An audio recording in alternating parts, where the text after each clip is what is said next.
so ladies and gentlemen, the last topic for today is diversity track by Target, leading through advocacy and allyship.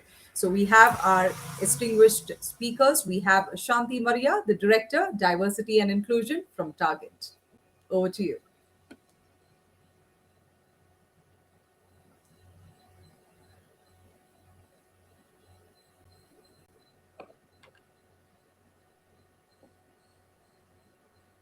Hi, Navyata. Thank you so much for that.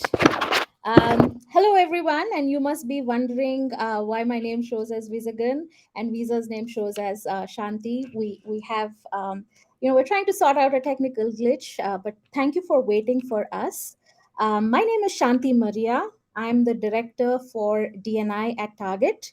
And I've been with Target for about 10 years, and I'm passionate about spearheading DNI initiatives through all the dimensions and giving back to the community through the CSR work that we do in India.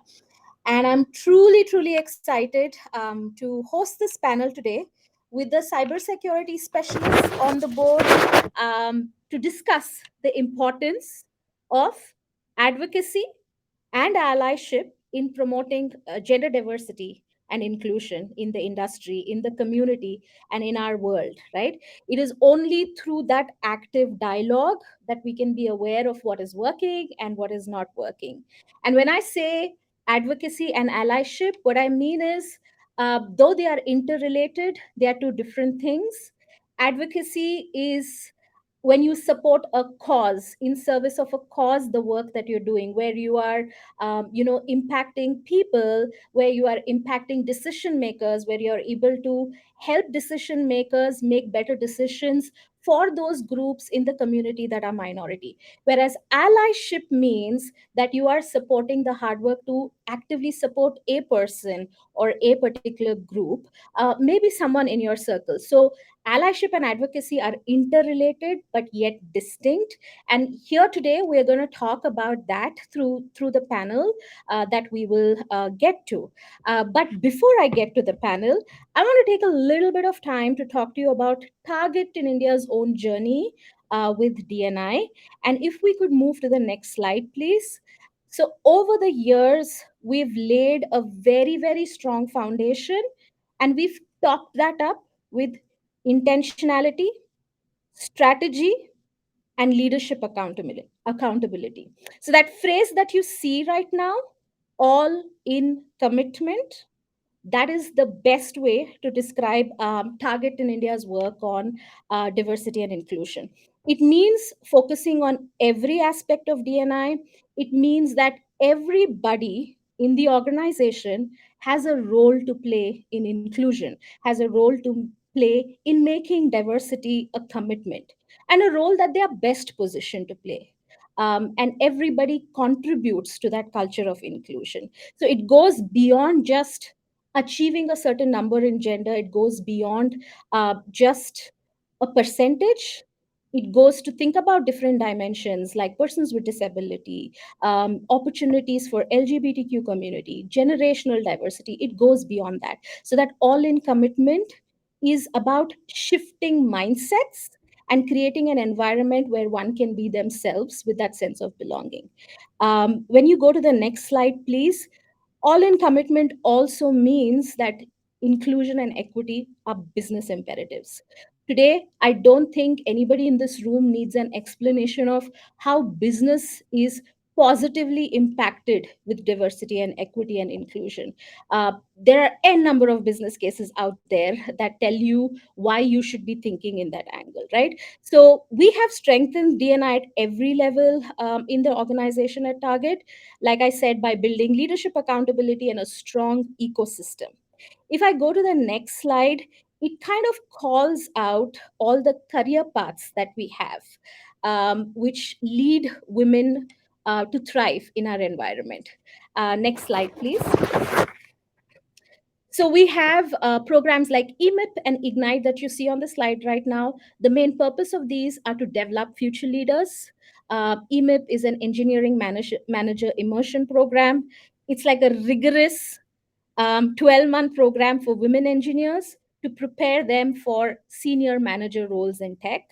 And knowing that there are very few women in the tech industry, like, and globally less than 7% of them in the CIO and CTO role. So a program like EMIP becomes very, very imperative to even build that pipeline early on.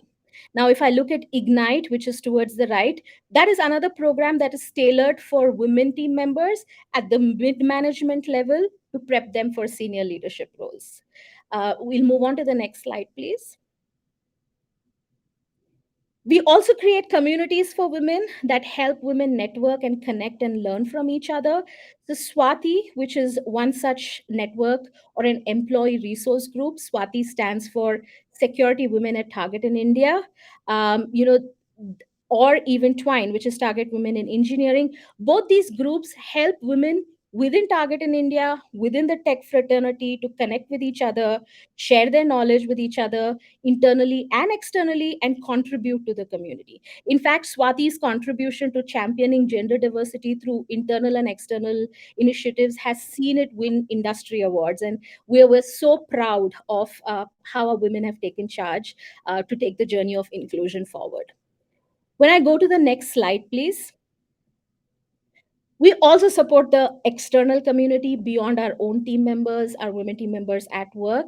And the reason we support the external community is because we feel that diversity should go beyond the workplace, and it should go to places that can make a much more bigger scale of impact and in service of making our community better.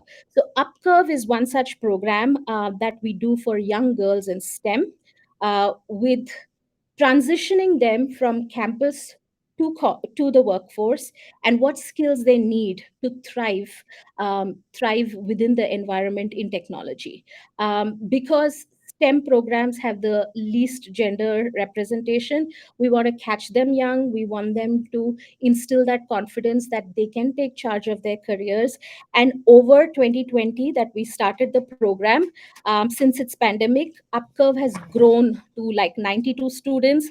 And thanks to us being able to work virtually, we were able to even go pan India from one college to 8 colleges across the country, and also start tracks not just for technology but also for data sciences.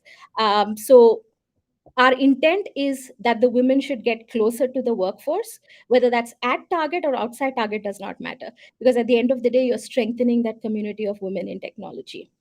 Elevate, Target Elevate on the right hand side is one such program where we invite all the women technologists in the industry to network, to learn from the best brains in the technology. And it's a platform where they can just connect with each other.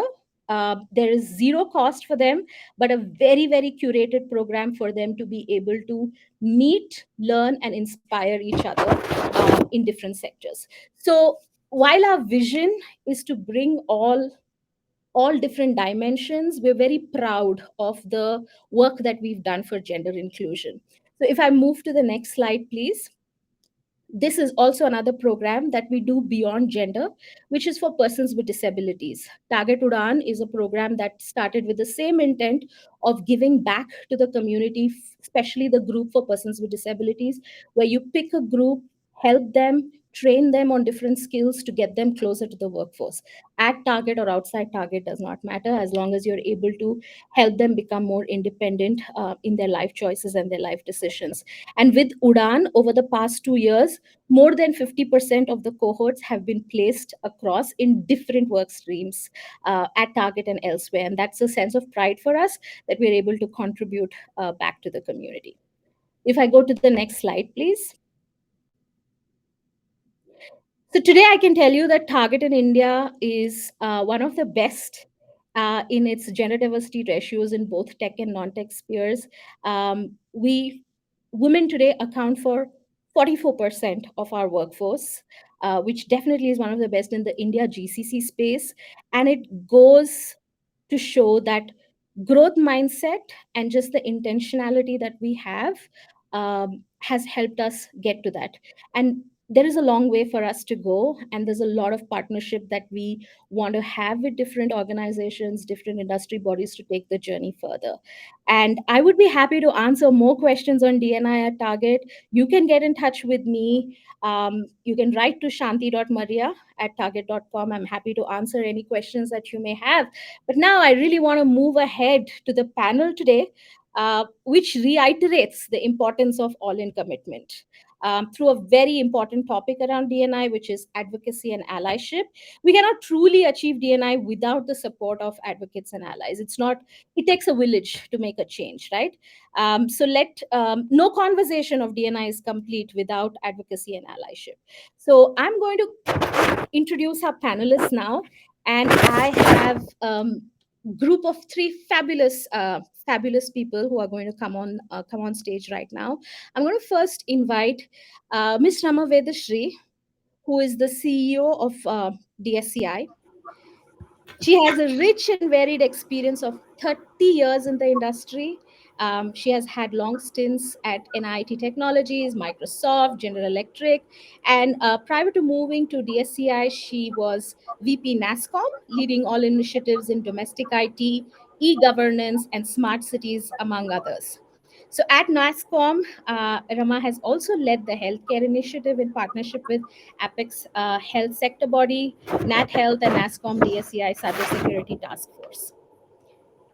So at DSCI, under her leadership, we are pursuing the cybersecurity industry growth charter to make India into a global hub for cybersecurity and grow to $35 billion by 2025. Wow, that is an ambitious goal, Rama. Thank you so much. She's also a gold medalist from University of Hyderabad, and she's also completed an executive education program from Harvard and a short program in high performance computing from Cornell University. Whoa, that was a really fabulous list. Welcome, Rama. Welcome to the conversation. Thank you. The next person I'm going to call is Sridhar Sidhu, also known as Sidhu.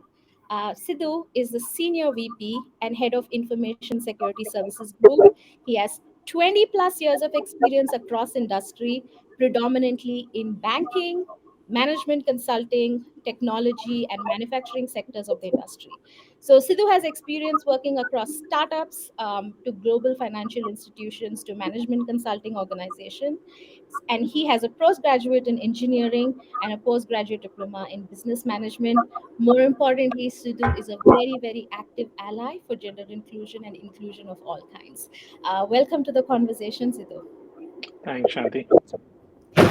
The third person I'm going to call is Visagan Subburayalu, also known as Visa. Visa is the Senior Director of Technology of Bangalore based Target in India, an extension of our US retailer Target headquarters in the US. In his role, Visa leads a team that is responsible for building security engineering and cybersecurity capabilities for Target.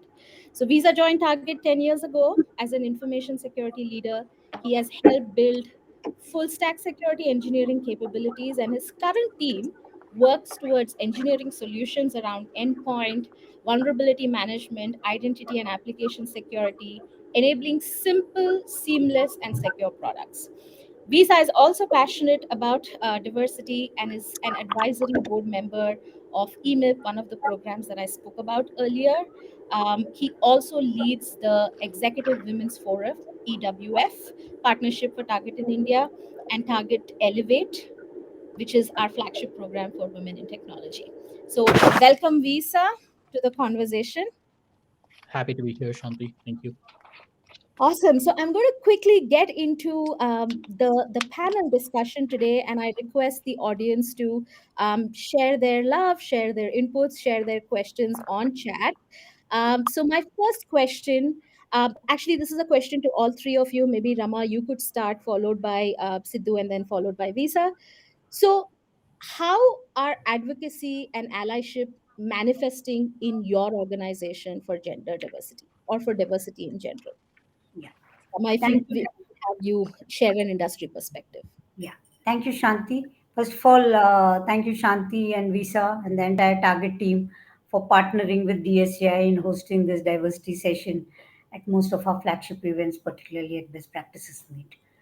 I think you set the context very well, Shanti, that advocacy and allyship is very important because a diversity agenda has to happen at a very broad scale, and the entire stakeholder ecosystem needs to come together. For example, why is it important to drive this advocacy? Is even if, let's say, a lot of our industry members are committed to this cause, when talent development needs to happen, we need that workforce to be hired from engineering colleges, from management schools. That means there need to be more women in STEM, more women in management disciplines and others. So it needs to start from there. That's why we need a broader advocacy with the entire stakeholder ecosystem, whether it is government, academia, industry, among industry members. It's not just a cause that HR or talent acquisition or one manager can drive. I think that commitment should come right from the board level to every hiring manager, which means it is a cause that needs to be evangelized internally and externally. And when you need to drive this, I think within a company, it may be very easy for one company to drive that charter right from a board level to every manager, every team member committing to it. But if you want to see this gender diversity at a overall sectoral level or in the long run at a country level, seeing more women in the workforce in every discipline that you can think of, I think those we need those partners in the ecosystem, just the way DSCI and Target have partnered to bring this diversity and women work, increasing the women workforce. Although right now we are more focused on gender, I think there are a lot more other diversity hiring that we need to do in cybersecurity, but at least we started giving attention to this. And when we talk about advocacy, I think the advocacy should start at what is the business imperative, and then the rest of it on why do we need more women workforce. Some thinking around initially if the workforce ratio is very less, for what kind of roles we need to build those kind of capacity building right from a engineering college, management school, or whichever undergraduate discipline from which we hire. So I think that allyship is very important both internally and with external stakeholders. Only then I think we can move the needle. Yeah. Thank you, Rama. Sidhu, what about you? How does that show up in Wells Fargo? Yeah, thanks, Maria. First of all, before I start, I need to take this disclaimer. Whatever I say here is based on my collective years of experience working in diverse segments, not attributable to any employer, either current or previous. Having taken that, see, point is that I work for a financial institution, whether it is in the North America side, in the Europe side, or even in Asia. From the very beginning of the industry, there are a good number of women who are part of banking sector services across the globe, right? That means on the business side, there is always more women than probably any other industry, if you take that, other than maybe teaching, right? Education. But the one that is different even in financial sector is the same level or the similar level of diversity when it comes to technology roles. Then on top of that is security roles. As Rama mentioned, it's extremely important to have the tone at the top, to have that understanding as core values. That diversity, as Rama also mentioned, is one is business imperative, and the second one is also is the responsibility too, right? Uh, Both are equally important, and we can't undermine one segment of the talent that is available for bringing them on board. So it's like any other organization. Even our organization does similar things. There are core values expected out of each one of us. There are programs like the Target, beautiful 5, 6 programs that you mentioned, other 5 programs. We do have similar programs to make sure that one, we kind of hire more, then give them opportunities to experiential learnings, and then slowly get additional trainings and all that kind of stuff. But it is very, very important to make sure that that continues across the spectrum, not just by people sitting at the top of the house. It is every male team member who is on the team, when we talk about diversity, should be an ally to a diverse team member, whether it is women, or PWD, as you mentioned, are LGBTQ. And having that allyship, and it goes a really long way to feel them included, and then be a sustainable, workforce which is diverse in nature. Otherwise, we can hire people, but I don't think we can sustain without the allyship. Yeah. Thank you so much, Sidhu. So well said that it is not just a business imperative, it is also a responsibility that we have. Visa, I'm actually going to switch gears and ask you, what does it take to be a good ally? I think it starts with intentionality, right? So the first step is to be able to understand the need and being very intentional about it. For me, the second step is learning, right? I come from a background of very orthodox system, and until I walked into a corporate life, followed by being part of Target, the concept of diversity and inclusion is not something I was familiar with. So it means that everybody has to be very intentional in learning and embracing, right? So the second step for me is, after intentionality, is learning. And the third step is unlearning, right? We all are wired in a particular way. We come with a lot of like biases that we're not conscious of. So after you learn, you have to start unlearning stuff, right?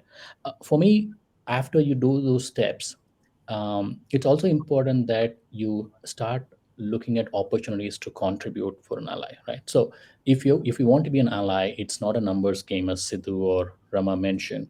It's about making sure that you look at all layers and see what opportunities exist. For me, the next step in the process would be what I call as a level playing field.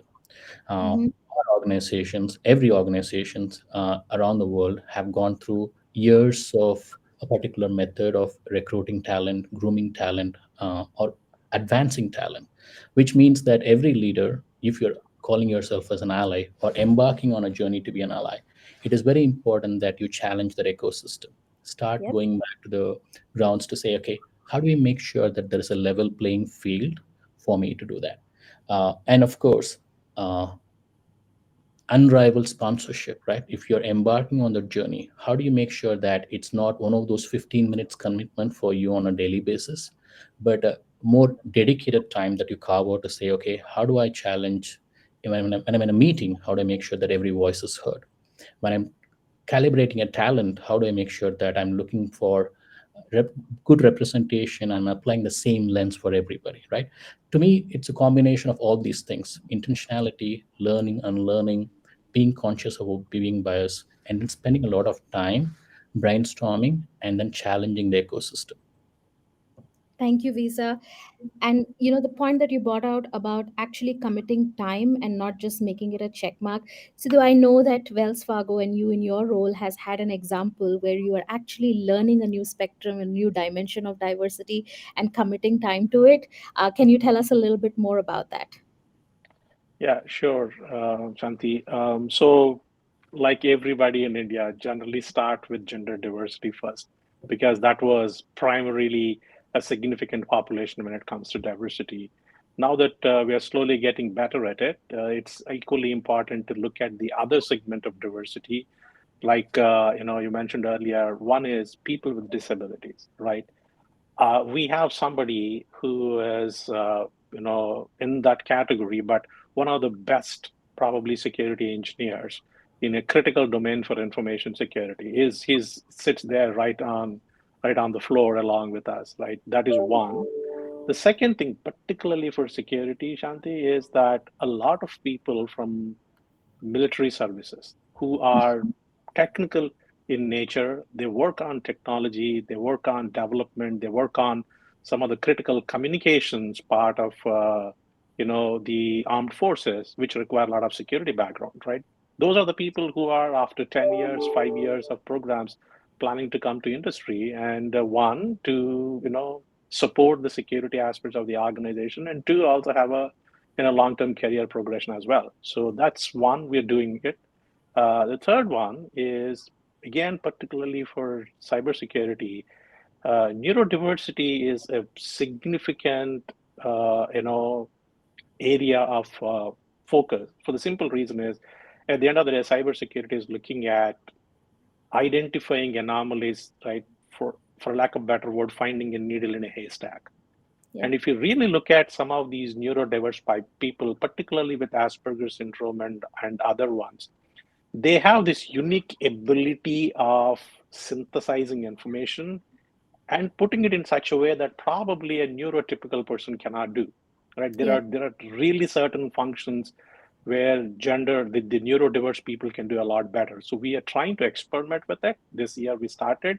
We see a lot of good results. I'm sure, like any other organization, we want to take slow steps, but that's another one. So outside of gender, to summarize, people with disabilities, then LGBTQ. By the way, we hired few people last year. This year we're hiring through the various channels, and neurodiverse talent. So these four are equally on equal footing, slowly going in all the four directions to see how we can be even more better diverse organization. One, to serve in a better way to our customers, and also be a responsive and responsible organization in the country. So those are the four. We are looking at additional dimensions of diversity. Thank you, Sidhu, and more power to you and the team that is thinking about other dimensions as well. Rama, my next question is to you on what are some of the gaps that you're seeing that exist today? Yeah. First of all, compliments to Sidhu for widening our horizons of diversity, because I think gender is still the primary driver that we are all of us are committed to. But the interesting points that he brought about, not just LGBTQ but also neurodiverse people can contribute to cyber preparedness. Great work, Sidhu.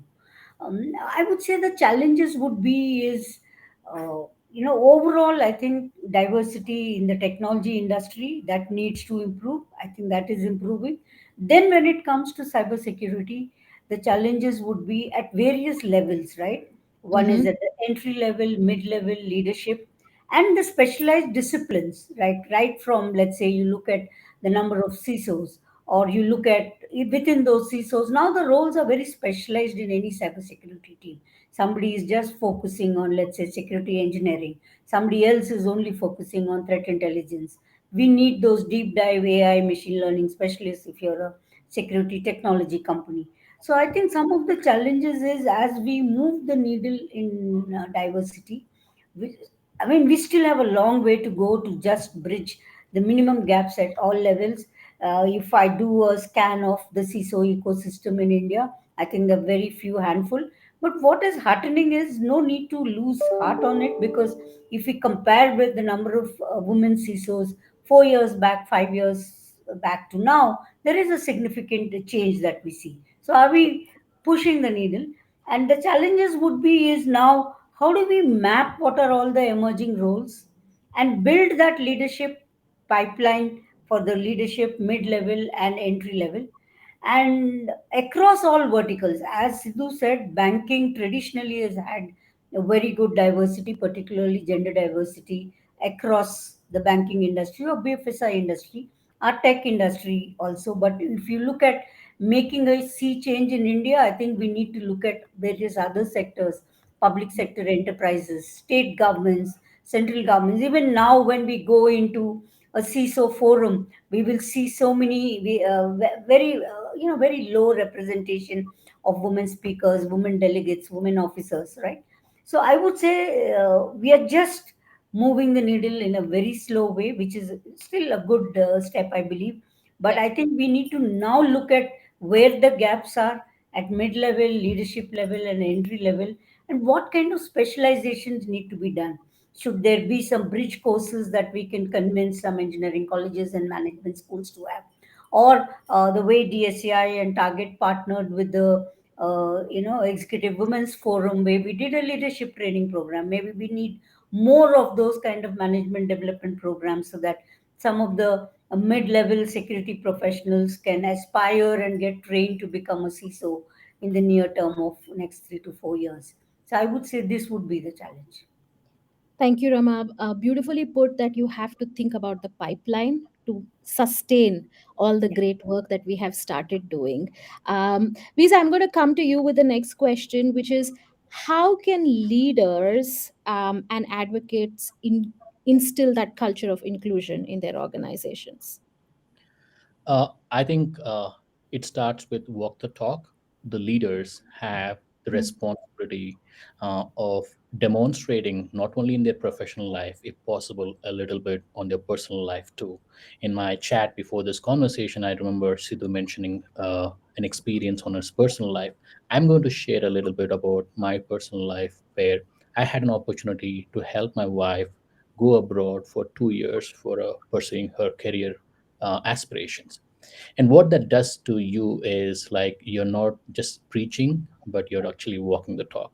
That gives a sense of contention that you can now walk into your office space and say, hey, I'm not just doing this for the sake of the professional engagement, but I'm walking the talk.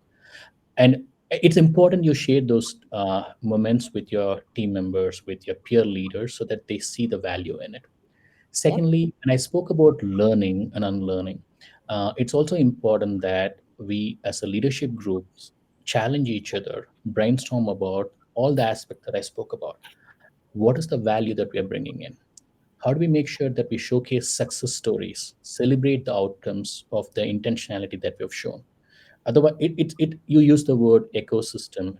It has to be a sustainable ecosystem where the leader is the torchbearer there to say, we have crossed the numbers game now, representation. Now we are going to sit down and make sure that every aspect of our talent recruitment, calibration, advancement, we're going to make sure that we challenge each other, and we are going to hold each other accountable.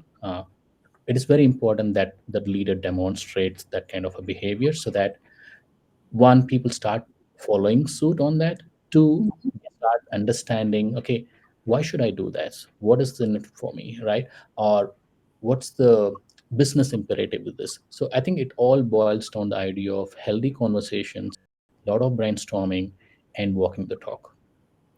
Thank you, Visa. Thank you for sharing that, and thank you for being an ally even in your personal life. So, then I'm going to move to you. What do you think leaders can do, and what is your personal motivation to contribute to inclusion? Well, my personal motivation, first all, it all started with my mom is a teacher, right? Mm-hmm. So from the very beginning, my family, both my mom and dad, they were seen as more or less equal partners. I will say more or less because 50 years ago, probably there are certain things, not everything is equal, right? But still, she's an equally earning member of the family. Second is my sister, who is way smarter than I am. So we know that what kind of capabilities that they have. Then I married somebody who is a doctor, specialized in pandemics and epidemics, and I have two daughters. So I'm the minority in the family, right? So the kind of question is diversity, underrepresented. I am underrepresented in my own family, right? But all the jokes apart, the first thing that we did is that, hey, look, it's important for people to see the role models. That's why we first started with getting somebody to be at the senior most level, Mm-hmm. reporting into me as leaders, right? And we looked at who are really extremely good engineers and engineering managers, not necessarily whether they manage 200 people or 100 people. That's not the criteria.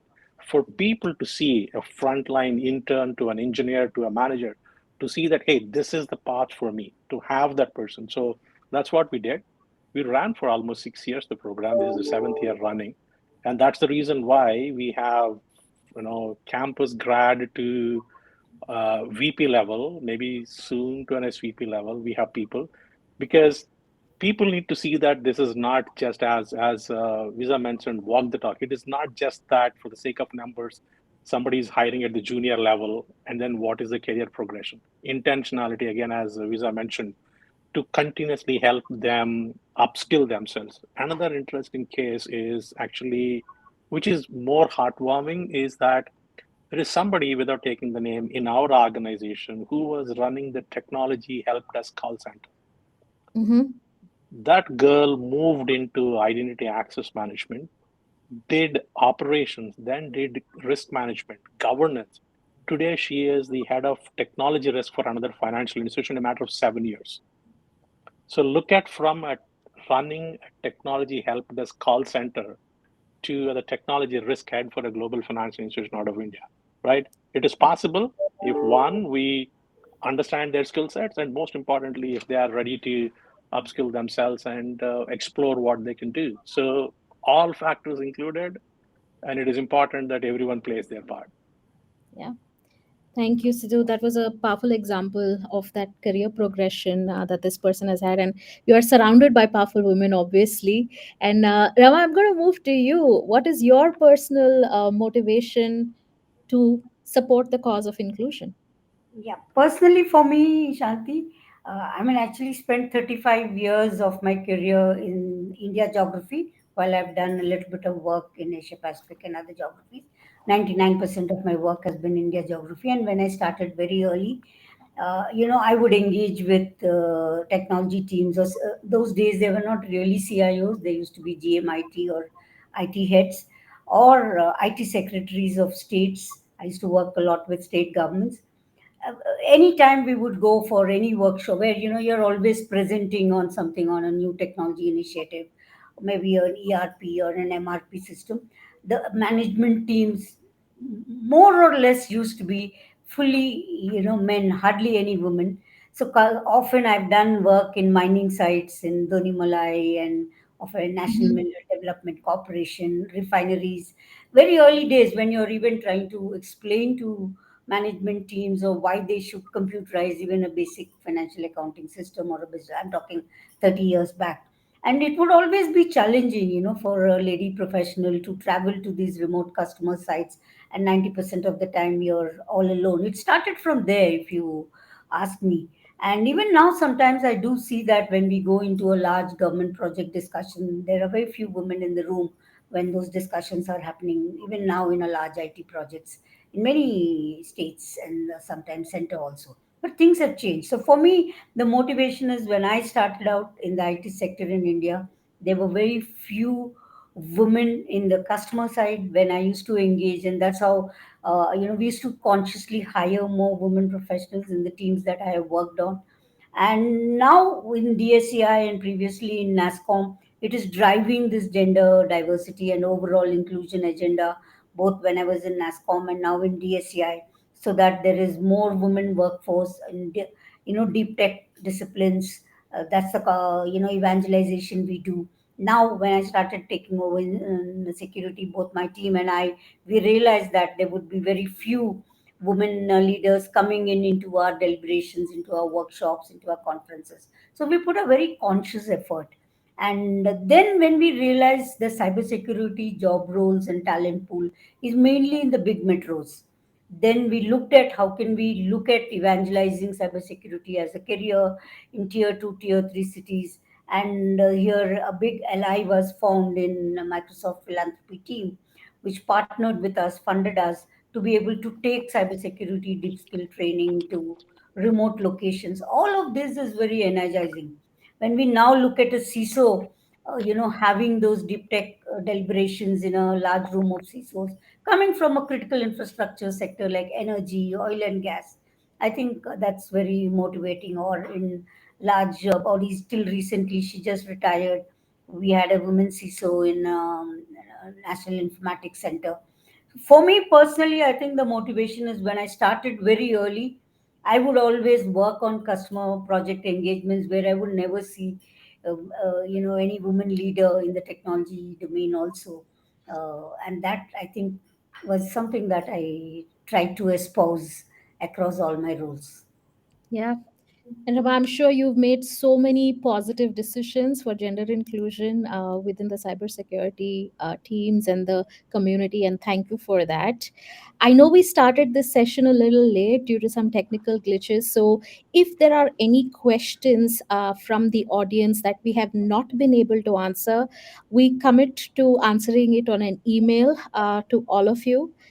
So I would request one of the organizers to maybe compile if there are any questions that we have missed. Um, Thank you, Rama. Thank you, Sidhu. Thank you, Visa, for the great insights, your personal journeys, and your personal motivation around inclusion, around advocacy and ally. So, for the audience, if you're in the room and if you have been able to take away even one tip to become better allies and better advocates for inclusion, that would be a success for this conversation. Thank you so much for your time. I'm actually going to end this panel discussion with one of the quotes by this author called Frances Faye. She's also a researcher who said that the burden of diversity should not lie on the diverse, right? So we are all there to bring up those communities that have not been noticed, bring up the talent that has not been noticed through those various intersections in our organizations and the work that we do. So more power to all of us to continue inclusion overall. And thank you so much for your time. I hope all of you have a great rest of the evening and continuation of this conference. Thank you. Thank you. Thank you.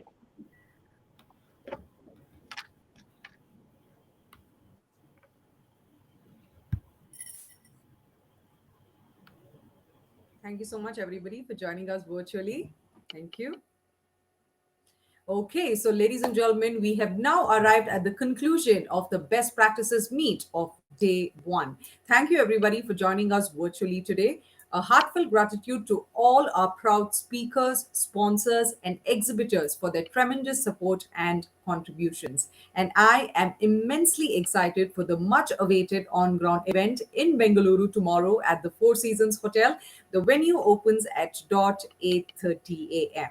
Please note that the people who are joining us virtually can also catch the day two event telecast on our YouTube channel and virtual platform, Zal.